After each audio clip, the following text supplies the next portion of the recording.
সারা দেশে ন্যায় দিনাজপুর শিক্ষা বোর্ডের অধীনে আজকে এসএসসি পরীক্ষা শুরু হয়েছে এবং বাংলা প্রথম পত্র দিয়ে সকাল 10টায় এই পরীক্ষা শুরু হয়েছে। আমি এই মুহূর্তে দিনাজপুর জেলা স্কুল কেন্দ্রে রয়েছি।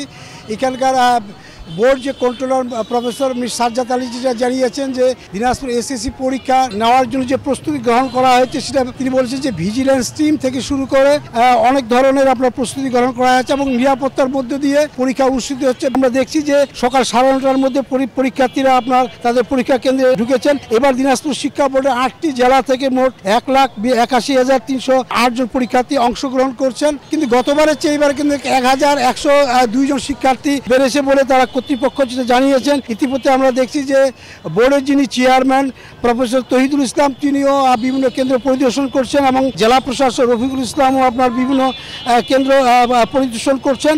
বিশেষ করে তহিদুল ইসলাম যেটা বলেছেন যে শিক্ষার্থীরা তাদের এবার উৎসাহ উদ্দীপনার মধ্য দিয়ে তারা পরীক্ষা দিচ্ছেন। আমরা দেখছি যে দিনাজপুর জেলা স্কুল কেন্দ্রে যারা পরীক্ষা দিচ্ছেন তারা অত্যন্ত নিরাপত্তার মধ্যে দিয়ে এবং ভালো পরিবেশের মধ্যে তারা পরীক্ষা দিচ্ছেন। এখন পর্যন্ত আমরা কোথাও এই ধরনের ঘটনা শুনিনি যেখানে কোনো শিক্ষার্থী আপনার পরীক্ষা দিতে এসে আপনার কোনো সমস্যায় পড়েছেন। তবে এই যে 8টা জেলায় আপনার দিনাজপুর শিক্ষা বোর্ডের পরীক্ষা অনুষ্ঠিত হচ্ছে, এখানে আরেকটি গণবিজ্ঞপ্তি জারি করা হয়েছে যে পরীক্ষা চলাকালীন সময় 10 থেকে আপনার 13 মে পর্যন্ত কোনো ফটোকপিয়ার মেশিন এবং কোচিং সেন্টার বন্ধ রাখার জন্য জেলা প্রশাসক গণবিজ্ঞপ্তি জারি করেছেন। তো আমার কাছ থেকে দিনাজপুর জেলা স্কুল কেন্দ্রে পরীক্ষার সর্বশেষ এই ছিল।